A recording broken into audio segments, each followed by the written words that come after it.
O jovem hoje acha que antigamente era mais fácil comprar um imóvel. Eu sempre tenho esse pensamento. Então eu vou dar um exemplo só para você, que era muito mais difícil. Primeiro, a Caixa Econômica Federal financiava no máximo em 180 meses. Hoje financia em mais de 300. Hoje você pagaria o dobro da prestação que se pagava há 30 anos atrás. Aliás, na época, há 30 anos atrás, você pagava o dobro da prestação de hoje. Tá certo que 30 anos eles embutem seguro de vida, seguro de imóvel, taxa de administração e cobrança, uma série de taxas, mas era muito difícil. Precisava comprovar 3 vezes a renda, não era fácil. O povo comprou, todo mundo se deu bem, porque a correção de uma poupança era mais baixa do que o normal. Até o plano Collor, né? Chegar aí, a poupança era muito boa. O plano Collor me pegou aqui em Itu com uma casa em construção. Eu mudei para Itu no dia 3 de janeiro de 90, no dia 15 de março de 90, ele me pegou com uma casa em construção. Eu tinha vendido um apartamento em Moema e outra casa na City Castelo. Para construir. 2.000 metros de terreno com 250 metros de construção. Ele me levou tudo. Sorte que eu tinha meu dinheiro aplicado no over. Quem tinha na poupança ficou com 50 cruzeiros no bolso. Perdeu tudo. Teve gente que se matou. Como eu tinha no over, são particularidades que talvez vocês não conheçam. Eu consegui pegar 20%. Por Ainda estar... não é nada, né? Mas eu tinha muito dinheiro. Eu tinha vendido um apartamento em Moema e uma casa na City Castelo. Eu comprei todo o acabamento, comprei um monte de coisa para terminar a minha casa. Então, se fosse da poupança... Não tinha sobrado nada. Mas também eu virei meio pedreiro, né? Porque, como corretor de imóveis, ninguém tinha dinheiro para comprar. Eu, fora do mundo. Morei 40 anos em São Paulo. Estava morando em Itu, muito recente, coisa de 3 meses em Itu. Parou a minha vida. Tá certo que eu mudei para Itu e continuei trabalhando em Osasco durante 8 anos. Eu ia e voltava todo dia de Osasco. Quando você trabalha e o teu trabalho rende, não tem distância. Não tem. Não tem distância. Nem hora. A minha folga era sexta-feira. Na sexta-feira eu ficava em Moema, eu pegava a minha filha, eu saía com ela assim na rua, eu falava, gente, eu moro nesse bairro, eu não moro em Osasco. Só que compensava muito. Então, você tem que fazer uns sacrifícios na vida para ter alguma coisa, né? Sim. Você tem que fazer alguns sacrifícios. Mas fiquei na City Castelo 17 anos, vivendo de City e de Sorocaba. Eu vendi muita coisa em Sorocaba também, com amigos daqui também, né? Corretor está livre para trabalhar onde ele quiser, né? Sim. Uma vantagem de ser corretor. Eu mexia com áreas para conjuntos de casas, áreas para prédios, sempre mexi. E adoro a minha profissão. Faço com prazer, com gosto.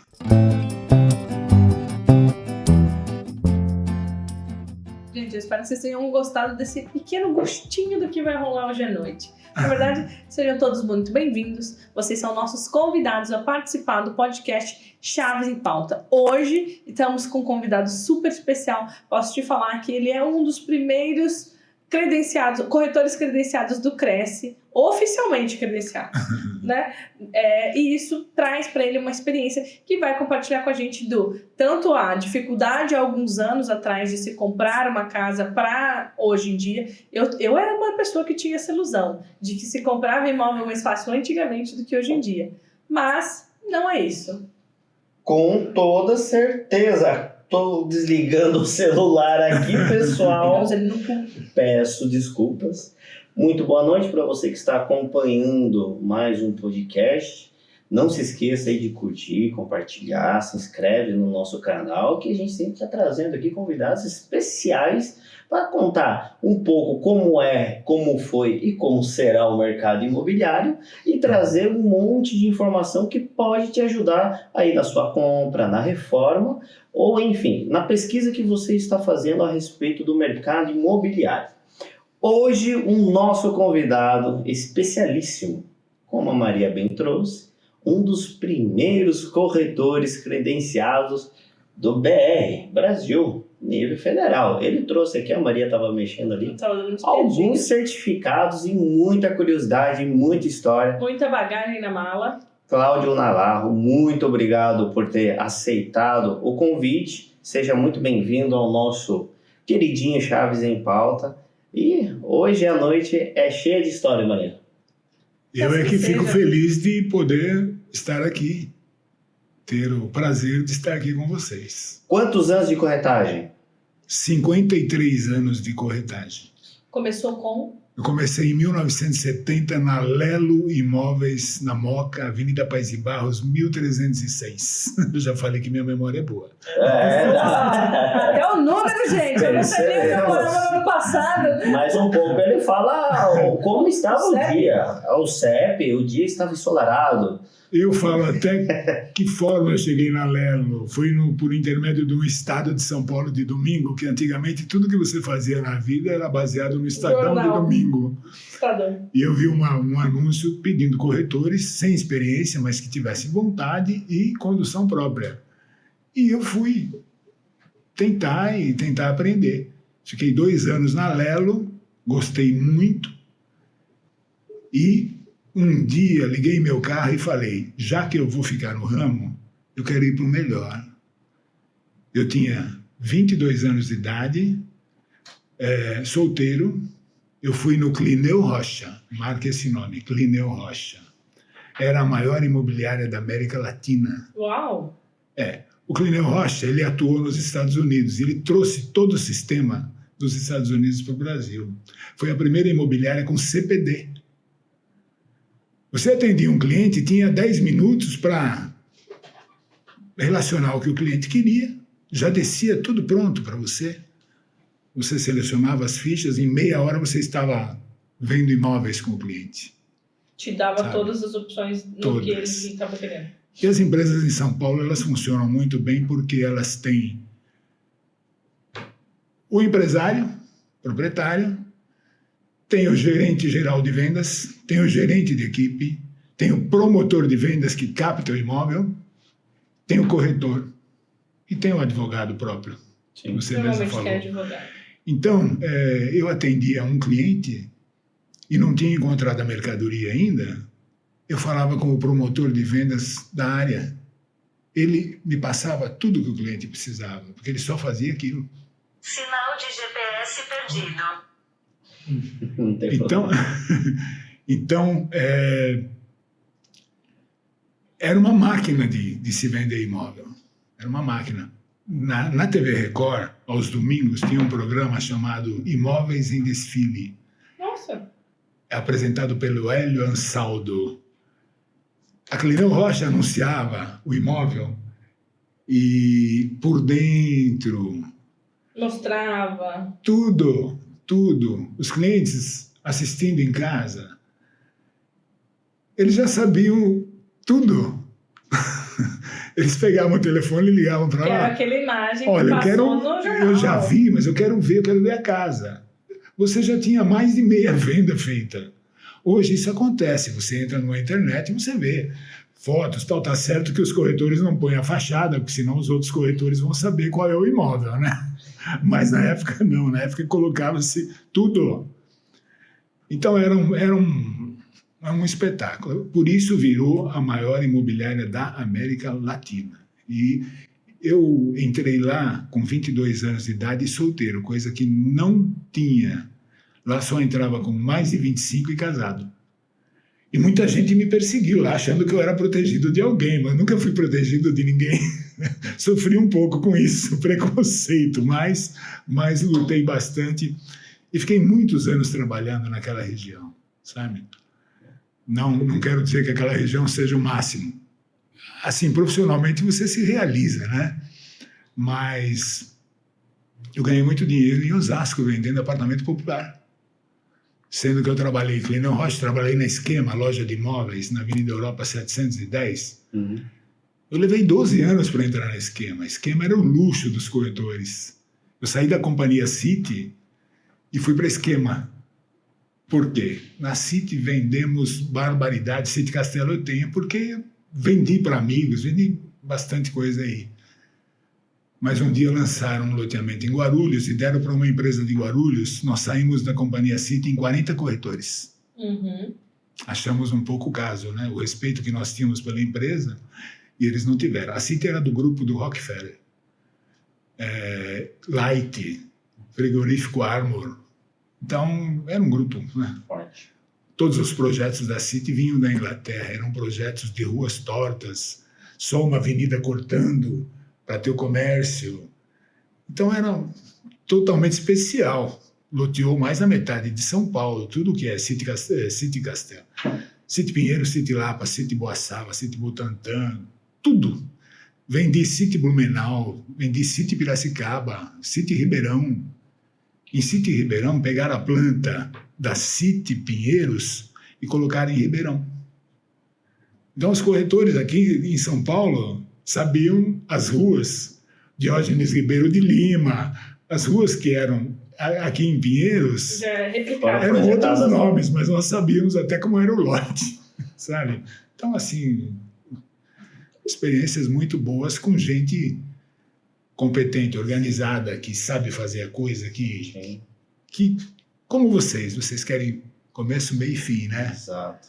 Então foi muito bom, foi uma escola muito boa. Hoje não funciona assim, dificilmente as imobiliárias têm um esquema desse. Como um gerente te acompanhar, sabe? Sim. Isso é muito bom para o corretor, para o cliente, para todo mundo.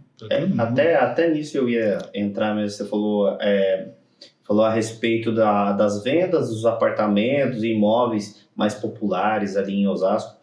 Como que você enxerga hoje essa diferença da sua época de Osasco, quando você vendeu lá, para hoje, que também é forte, principalmente pelo programa Minha Casa Minha Vida? Tá. Quais as facilidades, dificuldades que tinham, ou tem, ou não tem mais? Eu comecei em Osasco no dia 11 de abril de 1983 e trabalhei até 98, trabalhei 15 anos seguidos. Eu vendi 600 apartamentos em Osasco pelo sistema financeiro, normalmente financiados pelo Bradesco, que é a Cidade de Deus, e Osasco tinha facilidade ali, né? A construtora construía o prédio, só eu vendia. Nossa! Só eu. Então, eram 48... Mas tinha uma exclusividade, no caso, ou não. É porque você tinha essa facilidade? Não tinha corretor. Eu fui convidado a trabalhar com eles por intermédio de um gerente meu da companhia City, o Carlos Schauswalder. E aí fiquei com ele. No fim, eu fiquei sozinho. Sabe a Ilha da Fantasia, que põe todo mundo no trenzinho e sai andando? Às vezes eu atendia 3, 4 clientes juntos. Então era uma oratória. Fazer uma palestra uma aqui, delícia. gente, eu vou aqui fazer uma palestra, vem aqui, senta aqui. Não, era uma delícia. Então, eu acabei ficando sozinho. Eu pegava um prédio, 11 andares, 48 apartamentos. Quanto custa o apartamento? Custa tanto. Quanto eu ganho de comissão? Eu ganho tanto. Então, eu vou ganhar tanto, não sei se em 3, em 6, em 1 ano, em 2, mas esse dinheiro é garantido, sabe? Corretor não queria fazer plantão. Corretor não se submetia a fazer plantão. Ninguém queria. Mesmo ganhando dinheiro, você não encontrava corretores para ficar em prédios assim. Hoje é uma briga. Todo mundo quer ficar, né? Que ódio vem demais, né? Hoje é uma briga. Mas na época, ninguém queria ficar. Ninguém. Eu cheguei a pegar prédios no Guarujá. Eu descia e subia a serra todo dia. Eu saía da Moca e ia para o Guarujá todo dia. Era um risco de vida, porque a Piaçaguera não tinha nem a faixa no meio, aquela faixa branca. Pegava chuva lá, era uma loucura. No fim, porque não tinha, corretor não se submetia a ficar fazendo plantão. Não. E eu me submetia. Cheguei, meu pai e minha mãe mudaram para o Guarujá, ficaram no prédio, eu fiquei na Moca. Eu trabalhava na companhia City de segunda a sexta noite descia para a praia e vendia apartamento sábado e domingo. Trabalhava todos os dias, mas em região de Graças a Deus. Você atua ainda? Parou de atuar? Não, eu trabalho. Saí do trabalho agora há pouco. Chegou aqui e já veio direto. Qual que é? Você acha que hoje é mais fácil ou mais difícil de vender? A concorrência é muito maior. A concorrência é muito maior. E outra coisa, o cliente chega muito perdido, porque ele se orienta por internet. A internet é ótima, mas ela joga 1000 ofertas. Aí ele sai perdido, né? Ele sai totalmente perdido. Ele chega num imóvel. Por exemplo, agora há pouco eu estava num prédio lá no Novo Centro, que é do lado do SESI, em Itu, um prédio novo, um apartamento pequeno. Mas a pessoa chega, se encanta, tal, não sei o que, mas, eu vou ver, fica perdido. É o único problema. Antigamente, acho que era mais fácil. Mais fácil de vender. Mais fácil de vender, de conduzir o cliente. Você era, sei lá, tem coisa que a gente não deve falar, né? Mas era mais valorizado porque existia um respeito muito grande. Mas essa é uma questão que a gente já levantou aqui. O quanto hoje as pessoas têm desconfiança em relação ao corretor.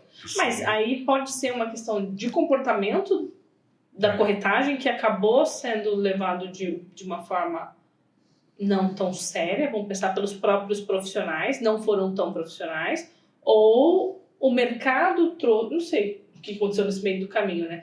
De pular para uma profissão extremamente respeitada, porque era realmente quem trazia as informações, para alguém que hoje as pessoas às vezes desconfiam, acham que você passada para trás, ou acham que quer ganhar em cima. Eu tenho a impressão que a gente teve alguns momentos da corretagem. Eu tenho a impressão que em um determinado momento o corretor ele era respeitado, valorizado, depois ele passou a ser de uma certa forma olhado de canto, assim, talvez pelo impulsionamento das vendas e tudo mais, muita gente entrou, e quando você tem muita gente, tem gente boa, e gente ruim. E aí hoje eu percebo que tem melhorado um pouco, porque o corretor está dando a cara mais a tapa. É ele que aparece em vídeo, ele que faz uma campanha. Sim. Então ele tem se profissionalizado, e isso traz a ideia isso, de credibilidade, de respeito, enfim.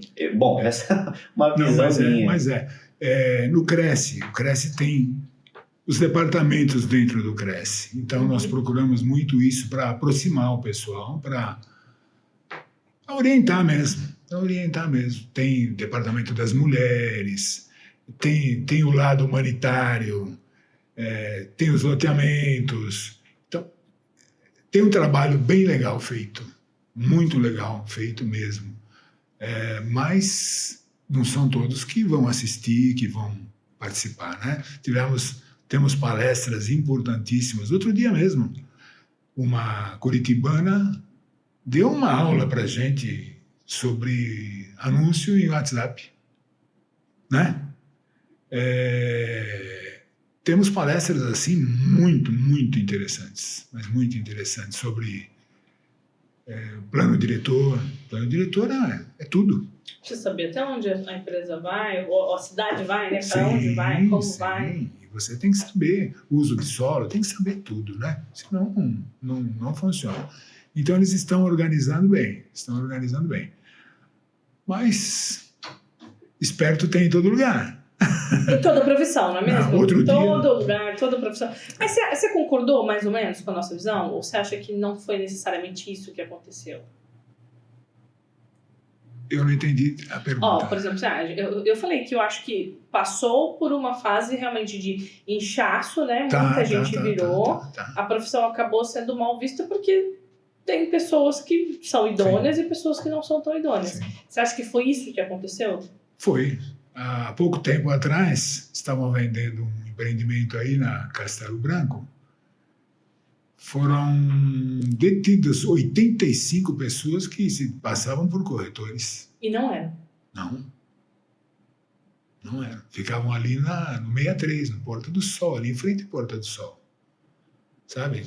Teve a intervenção da polícia, foi um trabalho danado para o Cresce. O Cresce de Itu que movimentou tudo. Eles trabalham, viu? Eles trabalham, autuam, sabe? Mas muita gente que não tem autorização para trabalhar que tá vendendo. Que se mete a vender, o quitandeiro, né? Eu mesmo Um dentista conhecido lá de Itu foi me contar um monte de vendas que ele fez outro dia. Eu falei, não acredito que o senhor está me falando isso. Pô, eu sou do Cresce. Tá falando isso pra mim? Sério? Eu posso prender o senhor. Eu falei, eu não. A sociedade, polícia, né? A sociedade vai prender o senhor. Não, mas eu como dentista, eu tenho muito contato, né? Então, não sou eu que faço. Aí disfarçou. Ele deve ganhar comissão, né, em cima da venda. Ganha mais, né? Mas pega mal, né? Tipo, eu não posso nem entrar nesses métodos. Você pode obturar um dente, né? Não pode. Você pode, quanto muito, passar um sal de fruta Zeno, né? Que não vai te comprometer muito. E olha lá. Mas o mercado sempre foi assim, viu? Me conta qual foi a venda mais curiosa que você já fez. Vou ter que escolher. A melhor. Vamos pensar na melhor. A venda que mais me realizou... Pode ser. Eu atendi uma senhora muito simples, muito humilde, em Osasco. Ela se apresentou. Preciso falar nome? Você até falando. Não. Ela se apresentou dando nome e sobrenome. Uhum. Olha, eu estou aqui, mas eu vim ver o apartamento para minha patroa. Eu falei, olha, eu sou corretor, estou aqui para mostrar tudo para a senhora. Eu peguei e mostrei tudo para ela. Eu tinha um apartamento que ele era o meu escritório, um só com carpete e outro totalmente decorado. Mostrei tudo para ela, mostrei as vagas, expliquei. Ela falou, olha, seu Cláudio, o apartamento não é para mim, é para minha patroa. Eu falei, não tem problema. Se a senhora tiver algum conhecido, algum amigo, eu estou à disposição para atender da mesma forma. Estou aqui para isso. Eu vou voltar com a minha patroa. Tá bom. Uns dias depois, ela pôs o rostinho assim. Oi, seu Cláudio, tudo bem? Falei, tudo bem. Sinal de GPS perdido. Tudo bem, dona Maria Isabel. Uhum. Não vou falar o sobrenome. Ela falou, o senhor lembrou meu nome? Eu falei, não, seu nome é Maria Isabel e tatatá, né? Ela falou, pô, o senhor lembrou meu nome inteiro? É um prazer ter lembrado. Mas eu vim com a minha patroa. Tudo bem. Vamos atender a sua patroa. Era uma senhora alta e um outro rapaz mais alto que eu. Bem alto. Fui mostrar os apartamentos, mostrei tudo que eu tinha que mostrar. Essa pessoa me perguntou 3 vezes o valor do apartamento. Uhum. Eu dei o preço 3 vezes para ela. No final, eu tinha uma posição no prédio que, pela subida da escada, aumentou o tamanho da cozinha e era o mesmo preço. Eu falei, peraí, eu tenho com a cozinha um pouco maior, pelo mesmo preço. Podemos ver? Podemos. Vamos ver. Bom, para resumir um pouco. Ela falou, seu Cláudio, eu quero comprar 2 apartamentos. E vou explicar para o senhor. A dona Maria Isabel da Rocha, falei o sobrenome agora. Meu Deus. Ela veio aqui nesse prédio e quis vir aqui porque ela foi muito bem atendida aqui. Foi muito bem tratada aqui. Eu dei São Paulo todo para ela escolher. E ela quis vir comprar aqui. E eu sei que aqui é o lugar dela comprar mesmo, que é o lugar de sorte para ela. E o senhor me reserve 2 apartamentos. Vou falar tudo. Uhum. Ela era simplesmente a Lia Maria Aguiar, uma das 2 filhas adotadas pelo Amador Aguiar, dono do Bradesco. Deu um apartamento para cada um quitado, que trabalharam 25 anos na casa dela. Para mim essa venda foi maravilhosa. Eu vendi para Joelmir Betting, eu vendi para Pedro Conde, dono do BCN, mas essa venda foi a venda maravilhosa da minha vida, porque... Você está emocionado. Eu me emociono toda vez, né? Porque então, ela presenteou a empregada. Não é. Você tem que ser corretor de tostão e de milhão. Que bonito isso. Na verdade, assim, a senhora entrou, né, e explicava para ele que não era para ela, que era para a patroa, que não era para ela, que era para a patroa. Mas ele deu o mesmo atendimento que ele daria para qualquer pessoa, independente se fosse ela que estivesse comprando ou não. Então, quando a moça voltou, a patroa, né, que ele contou, eu lembrei o nome dela, ela ficou felicíssima. E aí ela falou assim, nossa, realmente ela tinha que comprar aqui, porque ela foi muito bem atendida. E aí ele comprou 2.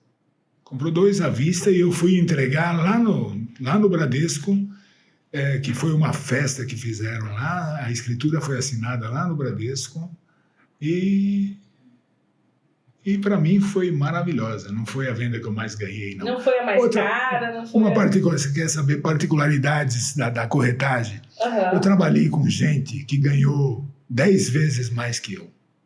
Só que hoje eu tenho 20 vezes mais coisas que esse pessoal. Porque gastaram muito, não tiveram cabeça. Você faz uma boa venda, entra numa bolada, você acha que vai entrar toda hora. Não é assim. Não é assim. Você tem que... Continuar vivendo no simples. Preparar deixar a tua reserva sempre ali, quietinha. Eu mesmo agora, a questão de 3 anos atrás, reserva Sampo em Itu, fica atrás do shopping, 431 lotes, tinha lote pra caramba para vender. Vendia todo mês, 4, 5 lotes. Veio a pandemia, né? Aquele alvoroço todo, vendemos o loteamento todo, né? Acabou. Não é por isso que eu vou pegar, não ganhei milhões, porque lançamento você não ganha 6%, né? Mas você tem que ter cabeça. Sinal de GPS perdido. Ela tá perdida hoje. Ela tá perdida. Olha, nós temos cabeça, ela não. Olha, acabou o loteamento. Tem que esperar outro. Vai sair outro agora. Né, Herbert? Vai sair outro agora. Mas tem que ter cabeça. Agora, você pega e gasta, acabou. Você não sabe. O dia de amanhã. Eu cheguei a vender prédio industrial em Indaiatuba e ganhar bom dinheiro, né? Até um bom dinheiro. Eu tenho lembrança do Banespa, da prefeitura, que eu recolhi todos os encargos aí. A gerente não acreditava, porque em 27% você recolhe. É muito encargo. Tá? Então a gerente falou, não acredito. Então, COFINS, tanto. Dava o dinheiro, ela pagava. E INSS. Eu falei, Cláudio, não acredito. Eu falei, tem que pagar. Você tira a nota fiscal, tudo bonitinho, né? Então tem os bônus e os ônus. As obrigações, né? Tem as obrigações. Mas você sabe, né? Você está no jogo, você sabe que tem. Então, abre uma empresa, você paga menos, né?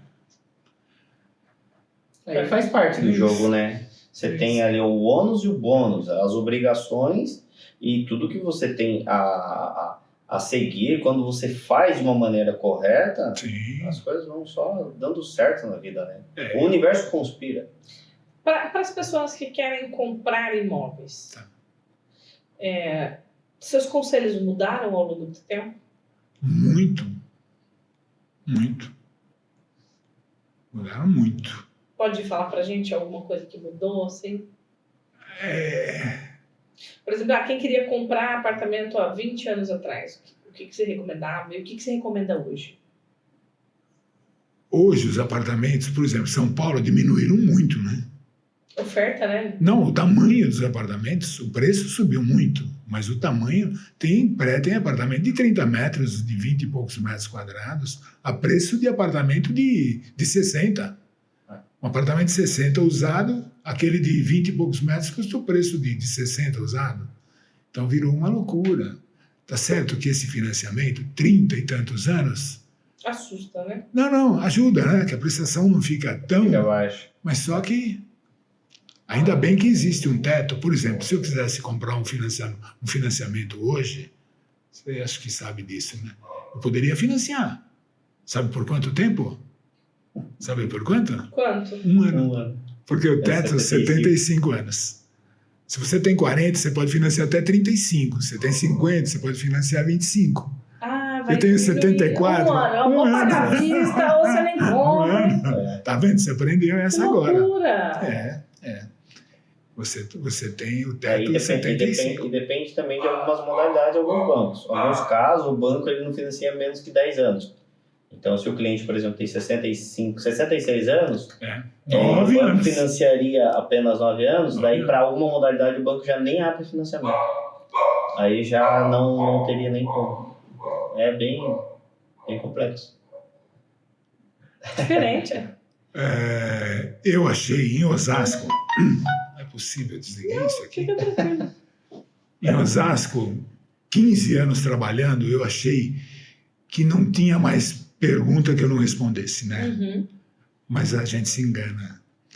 Uma ocasião eu atendi uma senhora, ela falou: seu Cláudio, eu preciso fazer uma pergunta muito importante para a compra desse imóvel. Eu falei, É o average. a senhora pode perguntar o que a senhora quiser para mim. Uhum. Ela falou, Certo? Tava indo lá.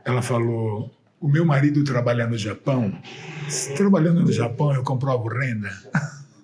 Aí eu falei, dá licença que eu vou consultar meu gerente. Como é que comprova renda de outro país? Não comprova porque no Japão é contrato. E contrato vence. O que vence para o banco não comprova Não renda. comprova renda. E aí? Não, ela não podia comprar. Dessa forma não podia comprar. Tinha que usar um filho, alguma coisa assim. Mas sempre tem uma perguntazinha que você acha que sabe tudo e não sabe tudo, não. Entendeu? O que mais que... a gente perguntei... Esse foi o caso mais... Eu acho que você não me contou o mais curioso. Você me contou o mais especial. Tá. E se for... Tipo assim, teve alguma coisa que você falou assim... Nossa, gente, isso foi estranho. Tem coisas estranhas que acontecem no momento de venda, assim? Dentro da corretagem? Não da venda em si, ou da escolha do imóvel. Eu já tive muito com numerologia. Tá. Cliente... A pessoa tinha que fazer as contas lá pra saber se... Não, o cliente chegou e falou assim, queria comprar um apartamento número tal. Falei, esse daí já está vendido. A outra torre desse empreendimento vai lançar quando? Vai lançar tanto. Então já deixa certo para mim esse apartamento. Então, mas você vai esperar para outra torre, tá? Tende a valorizar, tende a ficar mais elevado o valor do apartamento, né? Não tem problema, eu vou comprar esse apartamento por causa desse número assim, sensado. Ok. Falando em numerologia, o japonês não compra final 4. Não compra final 4. Por quê? Não compra. Não compra. Você não vai ver japonês morando em final 4 nunca. Outra coisa, terreno, você vai vender para japonês? Se ele tiver a frente maior do que o fundo, ele não compra. Mas existe uma explicação? Existe, eu vou dar. Por favor. Certo? Tô certo? Se o terreno tem 15 de frente e abre com 20, compra na hora. Se for um triângulo, compra na hora, à frente. Porque tem uma lenda japonesa, até a roupa que eles fazem com a saída do bolso mais estreita do que o fundo, que é para o dinheiro não voltar. Não sair. Não sair. E final 4 tem alguma coisa relacionada com morte, né? A forma de falar o número 4 tem coisa... Como nos Estados Unidos não tem final 13 nos prédios de apartamento, em lugar nenhum, né? Não sabia, né? Então... aula, acho que tem até a questão do 13º andar, alguma coisa. Parece até uma aula de cultura inútil, mas não é. B? Não tem 13. Você não vende. Eles não compram. Parece uma aula de cultura inútil, mas é verdade. Não, é legal, curiosidade É legal. verdade. É verdade.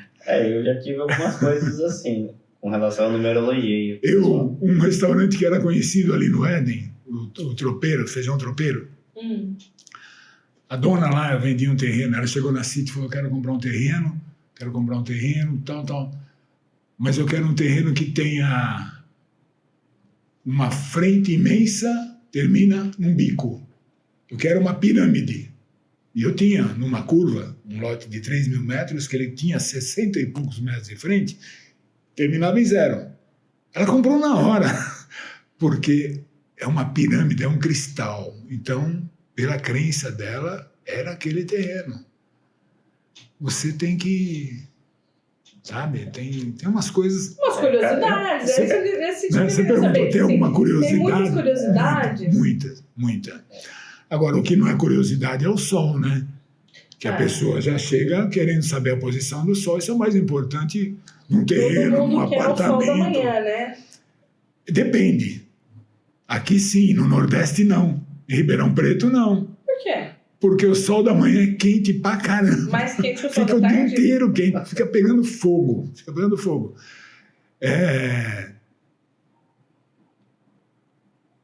Tem gente que paga por esse sol.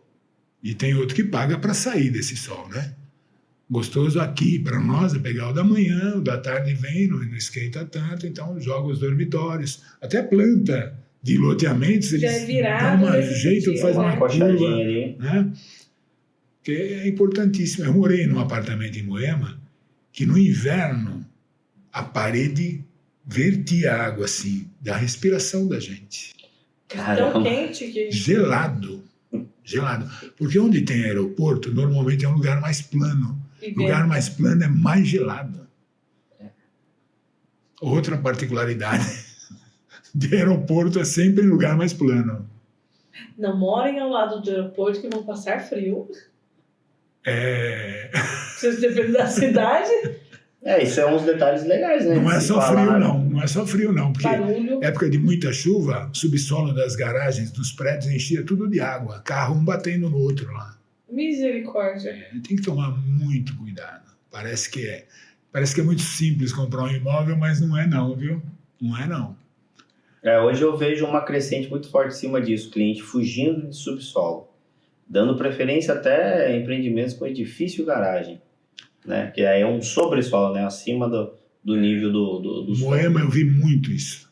Morei 10 anos em Moema, eu vi muito, mas uma judiação, um carro batendo no outro, na água, acaba, né? Acaba. E quem vai imaginar? Agora, o que aconteceu lá no Rio Grande do Sul, aquilo foi uma barbaridade. Ali foi tudo, né? Ali, as construções que vieram uma época para cá pautada em pilotis, né?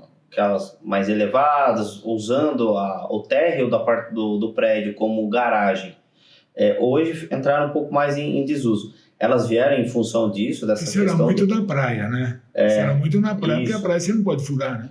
Exato. Você vai furar, tem água. Exatamente. Então...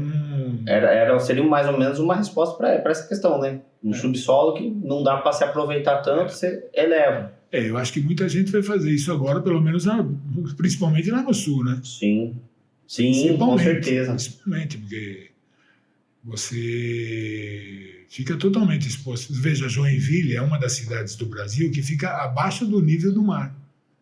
A água entra, como é que sai? É uma bacia, né? É uma bacia. Muitas cidades, Santa Catarina ali, são assim, né? Então, é complicado. É uma engenharia. Camboriú mexeram lá na areia do mar, se dá problema um atrás do outro, não mexe com a natureza também. Essa questão, né? Mas questão de construção, facilitaram bastante, né? Hoje estão muito evoluídos, mas os preços estão muito caros, eu acho. Principalmente em torno da construção, né? Para você construir hoje está cada vez mais elevado o preço, né? E aí o pessoal tira do cliente de qualquer jeito, né? Joga lá em cima o preço do repasse. Tem lugares que a fração ideal do terreno já fica... Já sai fora de qualquer cálculo. De cogitação, né? Às vezes os lotes estão mais caros que você comprar essa casa pronta. Você pega Campo Belo lá, tá 15 mil, 20 mil reais um metro quadrado. Apartamento. Você vai pagar 20 mil. 20 mil? Quantos metros de construção você faz com 20 mil? Se você for construir uma casa. Uma casa constrói com 4 mil, 5 mil, uma senhora casa. Um metro quadrado. Um metro quadrado. Eles põem 20 mil. Tá certo que apartamento... eles colocam 10 mil metros quadrados do apartamento. O apartamento tem 100 metros, né? 1 milhão. 1 milhão. Mas nesses 100 metros, útil, Para aqueles 100 metros estarem lá em cima, tem um monte de coisa lá embaixo, né? Tem alicerce, tem garagem, tudo que a parte comum não entra nesse valor. Porque se somar tudo, o apartamento seria quase 2 milhões. Inviável. Não é? Ainda mais com as áreas de lazer, né? Que vêm sendo construídas para que as pessoas fechem. Hoje a observação da Maria é perfeita. Porque hoje até um produto considerado econômico, ele já vem muito completo. Muito. Piscina, beach tênis. O pessoal quer quadra, quer piscina, quer área de lazer completa, vão ter que sair de lá de dentro. Tudo tem um preço, né? Tudo tem um preço. É o mesmo... eu estou no condomínio, 431 lotes. Hoje o condomínio lá está R$550. Do lado tem um condomínio de 70 lotes. Quanto vai custar? Vixe. Portaria é a mesma coisa. Lógico, o pessoal de manutenção, limpeza, menos gente. Mas vai pagar um condomínio de, no mínimo, uns R$1.100, R$1.200. Eu moro num condomínio que tem 5 mil pessoas quase. E vem 350 pau. É isso aí. Cada vez mais caro. Morar não tá barato, gente. Não tá barato. Mas eu acho que essa questão da área de lazer, eu acho que ela tem aumentado dentro dos condomínios, e aí o que encarece a questão do valor de condomínio, muito em função da crescente de violência que nós temos hoje em dia. Sim. Porque, por exemplo, antigamente você tinha os clubes, né? Sim. A pessoa, ela saía de Era casa... tão gostoso, né? Puxa vida, você saía de casa, você ia pro clube, você nadava, jogava futebol, Viu os amigos. Via os amigos. Você tinha o lazer fora do condomínio. E aí, conforme foi crescendo essas ondas de violência e tudo mais, as pessoas estão priorizando ficar dentro do condomínio. Ela sabe que se o filho do cliente descer no condomínio e for na quadra jogar um futebol, ele está seguro, né? Ou está minimamente seguro. Você imagina, Hoje em dia. Imagine, eu morava em São Caetano do Sul, morei em São Caetano do Sul, quando eu comecei a jogar no Palmeiras. Eu ia a pé até a estação de trem, pegava um trem 5h30 da tarde, ia até a estação da Água Branca, ia a pé até a Tijuca Sul, do Palmeiras, saía do Palmeiras 10h30 da noite, a pé, sozinho na rua, ia até a estação, subia no trem sozinho, porque 11 horas da noite não tinha ninguém no trem. Descia na estação de São Caetano e ia a pé para minha casa tranquilamente. Em 74, eu morei em Salvador, 4 meses e meio só. Eu andava na rua 2 horas da manhã. Um cumprimentava o outro. Mudou tudo. Mudou tudo. Hoje, segurança, principalmente lá, né? Principalmente lá. O pessoal não tem coragem nem de andar de carro lá 2 horas da manhã. Então, mudou muito essa questão. Você ia para o teu clube, ia jogar bola, voltava. Hoje não tem essa condição, né? Hoje não tem. Infelizmente, mudou tudo. Talvez essa seja uma grande diferença entre os empreendimentos mais antigos, né? Que não tinha tanta área de lazer, porque não tinha necessidade. É para aproximar as pessoas, Exato. pelo menos, né? E aí o passo é que hoje o condomínio tem que ter tudo, porque as pessoas não querem sair do condomínio. Se elas saem do condomínio, elas saem do carro, muitas das vezes blindado, vai trabalhar, volta para casa e aí que ela tem o lazer dentro de casa, que é dentro do condomínio. Né? Sem dúvida. Mudaram muitos os tempos e eu peguei muitas mudanças. Eu estava vendo até um vídeo agora sobre os anos 50, 60, 70, 80, a evolução. Caramba, você ia fazer uma festa, mandava telegrama. Dava uma carta, um bilhete. Telegrama. Amigo que ia casar em outro estado mandava telegrama, né? Eu, em Salvador, em 74, que eu fui trabalhar lá, eu queria falar com a minha família, eu tinha que ir na telefônica, passar o número, ficar esperando lá quase 1 hora, aí eles chamavam numa cabine, você ia na cabine e aí falava. Eu ficava 1 hora para falar, para uma ligação. Os tempos mudaram um pouquinho, né? E, assim, uma coisa que eu sempre observo, a gente estava falando aqui antes de começar o podcast, a gente estava falando de carro. 2 amantes de carro aqui. E a gente percebe que os carros mudaram, principalmente os desenhos, design e tudo mais. E o apartamento também, né? Como que você enxerga... E as casas? Como que você enxerga essas mudanças? As casas, é chocante, né? O quanto elas mudam. E quando tem tendências, né? Exatamente. Como que você enxerga essa mudança? Como que foi? É uma loucura. Eu moro num condomínio que tem 20 anos. Quem constrói uma casa hoje é a mesma coisa que... Uma caixa quase, né? Mas é um guitarrista no enterro de um violinista. A casa dele é quadrada, parece um prédio de banco, né? E as outras todas têm telhado, telhado de barro. Por exemplo, a Ana Hickman, na City Castelo, ela construiu uma casa de 2.730 metros quadrados de construção.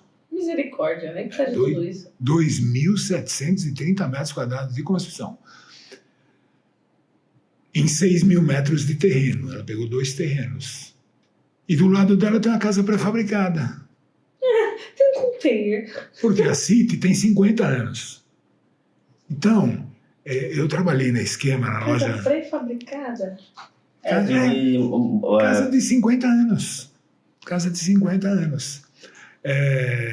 O condomínio não vai mudar em função da casa dela, né? Não. Ninguém vai derrubar a casa e fazer casa igual para ficar tudo igual. Então você tem que...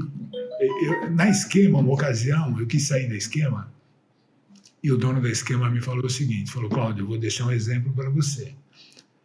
O sapo grande, para ser grande, ele tem que morar em lagoa grande. Porque lagoa pequena, todo sapo é grande. Então, você põe uma casa dessa ali, a casa aparece, mas não vale o que ela tem que valer. Exato. Não vale o que ela tem que fazer. Porque já é um condomínio, eu fui, no final do ano agora, eu fui para a comemoração dos 50 anos de City Castelo. Então tem casa lá de 50 anos. Minha casa mesmo lá tem 34 anos. Quantos metros? A minha casa de construção, 475. É uma casa grande. Já É grande. Mas quando eu vim, eu trouxe meu pai e minha mãe também. Eu não ia deixá-los lá, sabe? Então eu fiz a casa grande por causa disso. Porque são 2 casas em uma na realidade. Na realidade, 2 casas em uma. Mas é o enterro do violinista, um guitarrista. Destoa um pouco, né? Sim. Destoa um pouco. Mas é uma loucura. Às vezes eu brinco, eu falo, a casa está uma beleza, mas quem é que limpa esses vidros? Aquilo tem 6 metros de altura. Né? Desculpa a pergunta, como é que se pega um pernilongo numa casa dessa? Um pé direito de 6 metros. Caramba, é muito grande, né? Uma coisa que eu fico observando também é vários condomínios hoje, os condomínios mais novos, aí a pessoa ela pode construir a casa do jeito que ela quer, lógico, que tem algumas normativas. tem as Tem exceções. que ser no mínimo tantos metros, né? Exato, mas ainda assim ela tem a liberdade de fazer. Exato. Por mais liberdade que a pessoa tenha de fazer, ela sempre quer fazer algo igual ao que o outro já fez. E aí fica quase que um village, né? As casas são basicamente todas iguais, quadradinhas, os caixotinhos. E essa tendência do caixotinho pegou, né? Não. E se você fizer uma casa com telha, você não vai vender tão rápido como o caixotinho. Exato. Porque você está saindo fora. Representa que você pegou uma planta já antiga e construiu ali. Onde nós estamos, você de longe assim, você vê as casas que tem telha. Sim. Então, o cliente não quer ver. Ele não quer ver telha. Não quer ver. Exato. Não quer ver telha. Passa um ar de mais moderno, né? O cliente, você atende um cliente de apartamento hoje, ele não pergunta se tem varanda, ele pergunta se tem espaço gourmet. Que é uma delícia fazer churrasco na varanda, né? E o vizinho e entrar tudo para tua sala. Mas é moda. É moda. É moda. Isso mudou muito. Eu tiro as casas lá do Jardim Europa, são casas antiguíssimas, né? Já tinham suítes. Já tinham suítes. Os dormitórios já tinham suítes. Isso aí é muito antigo. Mas a desvantagem da época é que não era PVC, era tudo cano de ferro. E retorna cheiro de banheiro naquelas casas antigas. Hoje já o PVC, válvulas, né? aquelas válvulas ITA, aquelas coisas todas, né? Hoje já a tecnologia diferente. E como que você enxerga agora as novas tendências de construção? O que você acredita que virá daqui para frente?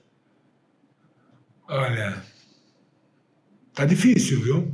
Tá difícil porque eles já inventaram muitas coisas. Tá certo hoje o ditado é nada se cria, tudo se copia e aprimora. Você sabe que eu acho que a moda, principalmente, de maneira geral, eu acredito que isso se aplica aos imóveis, é cíclico, né? Então, por exemplo, a pantalona era moda nos anos 80. Voltou a ser moda agora. Todo mundo acha chique usar pantalona. Então, acho que, de certa forma... Eu enxergo muito que o mercado hoje imobiliário, ele está muito forte em cima de ambientes integrados. Sim. Antes a gente tinha certinhas divisões e separações de ambientes. Agora a cozinha é conceito aberto. Agora é tudo conceito aberto. O princípio era, você tem que ter em uma casa a parte íntima, totalmente isolada da parte social e da parte de serviço. Hoje você põe a churrasqueira do lado da cozinha no meio da sala. Exato. Até agora, e eu vi outro dia um projeto, lindo, muito bonito de se ver, né? Mas você tinha sala integrada com a cozinha, que era integrada com a área gourmet, que seria ali o espaço churrasqueira, e já uma piscina do lado. Então a piscina basicamente dentro da casa. Tem que pôr um produto especial, senão você vai cheirar cloro o tempo todo dentro da tua casa, né? Como é que joga cloro ali e você vai dormir? Exato. Não é? Então, muito diferente hoje. Né? Que loucura. As novas tendências, né? É complicado. Tem produtos e produtos hoje, né? Mas o ideal, eu acho que ainda é tratar com o cloro. Qual foi um conselho que você nunca deixou de dar para os seus clientes? Para os meus clientes sobre imóvel. A construção? Compra. O sol. O sol é primordial numa casa. Tem que ter sol. Tem que usar o lado do sol, usar o lado certo. Eu comprei uma ocasião um apartamento no Guarujá e comprei ele em outubro, uma época meio assim, primavera, né? Chegou em fevereiro, batia um sol numa parede que ninguém dormia num quarto lá, de tanto que esquentava. Porque você nunca sabe se é baianão de barro, se é um bloco de concreto. Se é de concreto, esquenta aquilo que... Então você tem que, pelo menos, ter essas informações. O baiano não esquenta igual concreto. Não. Como a telha de barro é diferente da telha de concreto também. A telha de concreto esquenta também. Mas tem o forro, então dá uma segurada. Agora a parede está direto com você. O tijolo de barro tem os furos, então ele é térmico. Agora o de cimento, complicado. E também pôr um preguinho na parede, né? Fica fácil o de cimento, né? Super! Quebra a broca. É complicado. São detalhes assim que você não sabe. Hoje, principalmente, você compra um apartamento maravilhoso e você não sabe que aquilo é tudo gesso. Drywall. Drywall, onde você bate, você sabe, né? O gesso, você pensa que é massa grossa, massa fina, né?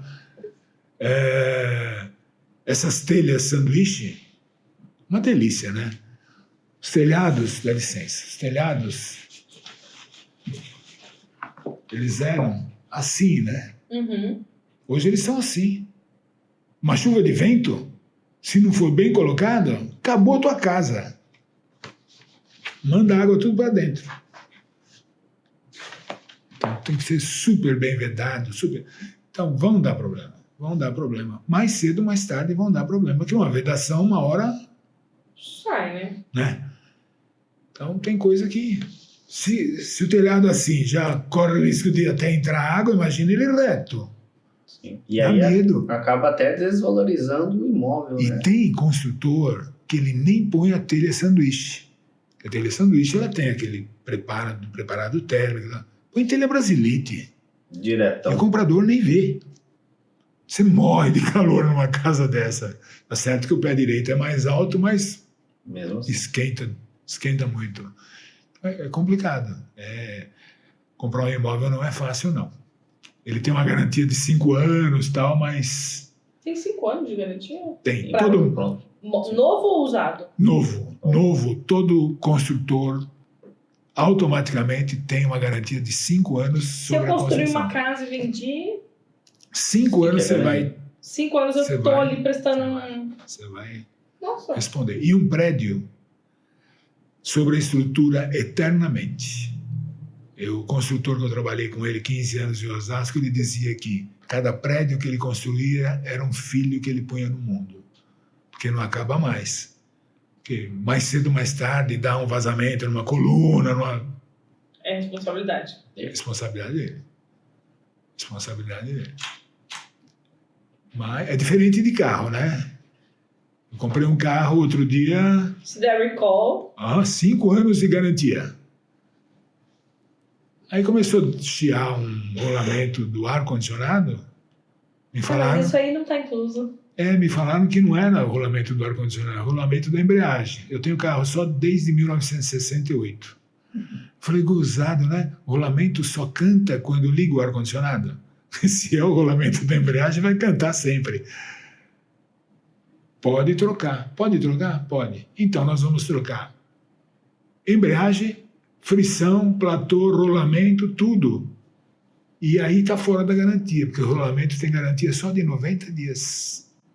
Mas não era 5 anos, né? Não, 5 anos deve ser a borracha do vidro, porque não tem garantia. Não se iluda que não tem garantia. Nenhuma. Nenhum sensor, nenhum rolamento do carro tem garantia. É só 90 dias. Venceu 90 dias e acabou. Né? Diferente do imóvel, não. Imóvel é diferente. Você tem que... Mesma coisa, você faz um loteamento. A terra cede, Tem que prestar. Sim. você tem que... Até porque daí envolve muita coisa, né? Não. Imagina a pessoa que construiu em cima de uma área que foi aterrada. Se ceder aquilo ali, trinca a casa toda, perdeu a casa. Aí vem a Defensoria Pública, enfim, vem todo o pessoal da Defesa Civil intercasa. Tanto é que o asfalto, no caso nosso lá, foi feito o asfalto tudo com garantia. Começaram a construir, algumas casas foram construídas naquele sistema de placas de concreto, só que o caminhão que entrega aquilo, a hora que ele faz a manobra na rua, ele arranca o asfalto. Ele faz uma manobra tão violenta, ele faz um buraco no asfalto. De tanto peso também, né? Peso. Fora isso, qualquer ondulação, todas foram anotadas. Agora que o pessoal está mudando mesmo, refizeram tudo, ficou tudo um tapete. Você tem a garantia de tudo, de tudo. O empreendedor também tem a garantia. Ele contrata um trabalho de responsabilidade desse, mas tem uma garantia extra. E tem que ter, né? Tem que ter. Porque Afinal de contas, ainda mais hoje, que não está tão barato mais a construção, né? não, tem que Você ter. gasta uma bala. Mas Então qual é o seu conselho para quem vai comprar um imóvel hoje? Tô aqui, não sei o que, tô procurando meu primeiro imóvel. Não precisa ser o primeiro. olha, o mercado hoje ele é comparativo. A pessoa que vê um imóvel já viu outros. Então ele já vai sabendo montar o que ele quer. E do momento que ele descobre o que ele quer, ele sente também quando é uma coisa bem feita ou não, né? E as informações. Hoje qualquer coisa que você quer saber, você entra no Google, joga o dedo ali e fica sabendo de tudo, não é verdade? É muito fácil o tipo de material, o tipo de acabamento, muito fácil você Tudo digerir acessível, né? isso. Tudo, tudo. Antes não. Antes Então o corretor virou um facilitador. Tem que ser. Porque se comprar imóvel fosse fácil, não existiria corretor de imóveis. O corretor tem que tirar todas as dúvidas mesmo. E trazer a segurança do cliente também, né? Eu sempre trabalhei como se eu estivesse comprando, né? Vou ser sincero, como cliente, eu fui mal atendido por alguns corretores. Então isso é uma coisa que eu não faço nunca. Cheguei ao ponto de entrar num condomínio em Itu. Eu tinha comprado um Gol branco para minha esposa, zerinho. Cheguei de Gol, o corretor entrou para o stand, pegou o carro dele e foi embora, não me atendeu. Vila Real, condomínio Vila Real, em Itu. Casas de padrão lá, lotes de 3.000 metros. E eu tinha comprado um Logos para mim, isso em 94. Aí no outro dia eu fui com o Logos e com a minha esposa, e parei na porta, aí ele veio me atender. Eu falei, escuta, você não estava ontem aqui com uma cara? Era eu mesmo, o senhor me viu? Eu vi. Você que pegou a cara e foi embora. Eu estava com o Gol branco, eu quero outro corretor. Não é?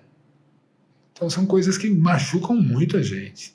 Você não é nada, mas ser desprezado dói, né? Sim. Por um carro ser menosprezado. É medir o bolso do outro, né? Horrível. Querer medir o bolso do outro. Eu trabalhei vendendo um condomínio em Salto que o proprietário não vendia para japonês nem para advogado. Você acredita isso? Depois eu conto direito a história para você. Não vendia para advogado. Eu falei, mas por que o senhor não vende para advogado? Não gosto de advogado. Não vendo, mas qual o problema? No fim, ele tinha uma casa dentro do condomínio e ele não pagava condomínio, ele era o síndico do condomínio, o trator que trabalhava no condomínio era dele, ele cobrava por hora de trabalho, e o carro da segurança era dele, ele cobrava por quilometragem. Você acredita?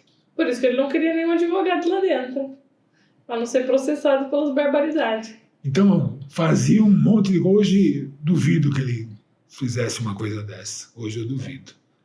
Mas tinham muita liberdade para fazer essas coisas. Hoje é aquilo que você trouxe, né, mais cedo. A pessoa, ela dá um Google, ela tem acesso à informação muito mais rápido. Não é? Ela pode colocar lá se isso é passivo algum tipo de multa. Só fazer tá, isso, pode. Hoje as pessoas elas têm muita informação, né? Então dificilmente a pessoa vai conseguir fazer algo. A empresa que eu trabalho, ela já tem um manual do comprador. Tem todas as restrições e tem multa. A coisa tem que começar certo. Uhum. Não tem que ficar certo no decorrer, não. Sim. Porque daí tem muita gente dando palpite. Tem que ter um bom senso de gente competente para sair pronto. Não adianta sair achando que vai ficar bom, não. Outra coisa, de tudo que foi colocado nesse manual, só mexeram numa coisa. Um lote de terreno em declive, digamos, da testada dele até o fundo, tinha 4 metros de diferença. Muito bom. Eles tinham colocado que poderia fazer um muro de arrimo até 1,5 metro. E era pouco. Muito pouco. Pouco. Mas alteraram para metade dessa diferença, que aí sim vai dar a altura. o balanço certo. Sim. Só isso. O resto, tudo perfeito. Ninguém reclama, não sai briga, todo mundo construiu bonitinho. Qualquer um que vê alguma coisa, olha, você está fazendo errado. Como fazer errado? Está aqui, ó. Como não? No contrato, reza esse manual. O contrato tem 29 páginas. Combinado não sai caro, né? Não É é? o famoso, combinado não sai caro. 29 páginas, mas a pessoa pega, lê e fala, não, eu estou errado. Exatamente. Tudo que está no papel é outra história. Sim. E por falar em papel, vamos mostrar os seus... Dá para mostrar para gente os certificados? Ah, Seria possível? Pela terceira vez eu vou mostrar. Eu falei que não tinha mostrado para ninguém. Tá vendo, pessoal? Ó, Inédito. inédito. Não. Ineditíssimo. 106 pessoas receberam. Apenas Inédito você 106... mostrando o seu. Ué, mostra aqui, por favor. Apenas 106 pessoas no Brasil possuem esse certificado. Não, São Paulo, estado Em de São São Paulo. Paulo. Estado de São Paulo. Apenas 106 corretores do estado de São Paulo possuem esse certificado de honoris causa. É um certificado que diz que, além de trabalhar, trabalhou muito bem e exerceu de uma forma limpa Graças a Deus. todos esses anos Graças a Deus. de corretagem. Uma salva de palmas. Obrigado. Não Muito. mereço. Não mereço. Não fiz nada mais que a minha obrigação. Mas fez a sua obrigação com honra, com honestidade, sem fazer diferença entre as pessoas, dando o seu melhor. E isso, infelizmente, hoje em dia é digno de prêmio, né? Porque antes todas as pessoas fossem assim. Exatamente. Por isso eu lhes falei antes que ganhei 10 vezes menos que um monte de gente e tenho 20 vezes mais coisa, porque meu dinheiro foi honesto e rendeu muito. E 40 vezes mais história do que muita gente aí. Né? Maria, Quantos anos de história? muitos anos. O que você achou da nossa conversa de hoje? Pode falar, Cláudio. Eu teve uma festa junina na City e um pessoal de Sorocaba, não vou citar, né? E cruzamos na festa. E um grande amigo de lá me fez uma homenagem lá no meio do pessoal que eu não esperava.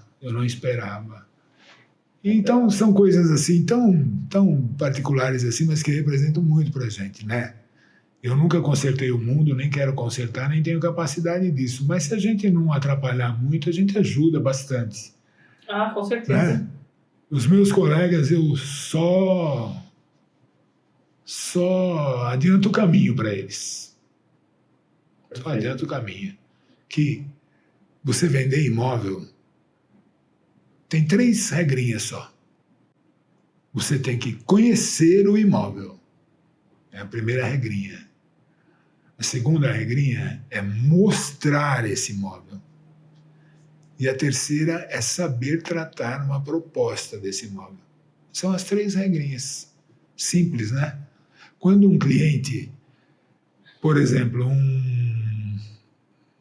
um apartamento, 300 mil reais, um exemplo.